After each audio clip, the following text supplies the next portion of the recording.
So this week, DJI is planning to announce the official release of the Osmo Action 5 Pro. With that, Amazon and other retailers everywhere are lowering the prices of last year's model, the Action 4. I've had this little guy for almost a full year now and still haven't taken the time to review it on the channel, so why not go ahead and do it now? This thing is a workhorse and is super capable of pretty much anything the casual user is going to put it through. But let's not speak generally, let's get into the nitty-gritty and talk about the things that really won me over with the DJI Action 4 and even a couple of things that kind of disappointed me. Stay tuned. So for the purposes of keeping this video brief and concise as possible, I'm not going to list the specs of the camera.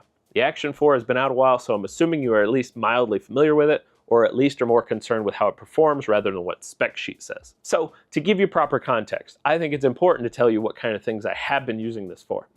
If I'm using it mostly as a dash cam and you have no desire in using it that way, it's going to waste your time. You're not want to do that. My personal experiences using the Action 4 have been varied. I do in fact use this as a dash cam, but I also use it for some of my talking head videos as well as handheld or stationary camera.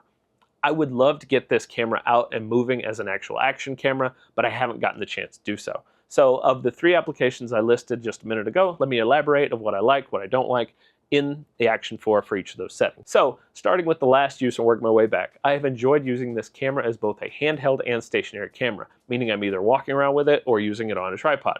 On a tripod, I use it for time lapses, sunsets, clouds, all that stuff. It does great time lapses and it has a wide range of settings to choose from to get the shot you're looking for. And having a battery life around 2.5 hours, it can usually capture what you need without adding a power bank. As for walking around with it, the stabilization on this camera is really good. I'll show you a couple tests. One where you can see how it's moving in my hand next to the footage of the Action 4 is actually getting, and the other test with the Action 4 next to my Pocket 3 with its obvious advantage of having a fantastic gimbal built into it. So it's good to see a digital stabilization next to a mechanical one. It really goes to show how well this camera handles bumps and walking. The next situation where I get a lot out of the Action 4 is talking head videos, exactly like the one I'm doing right now. Obviously, for purposes of being able to hold the Action 4 for the review, I'm using a different camera this time, but most of my talking head videos are using the Action 4.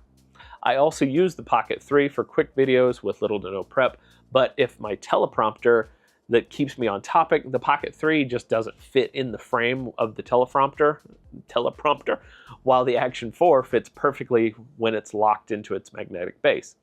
My studio is usually pretty dark in the background, and the low light capabilities of the Action 4 really handle it well, not leaving a whole lot of noise in the shadows. And for not having a 1-inch sensor like a lot of cameras are starting to get, the 1/1.3-inch sensor of the Action 4 does surprisingly well handling the dark. I even have another video on the channel showing exactly how well the 4 does at night from last year's trick-or-treating. Before we get into the final way that I use the Action 4 and my pros and cons of it, I wanted to tell you that I do have an Amazon affiliate link for the Action 4 in the video description if you wanted to pick one up for yourself.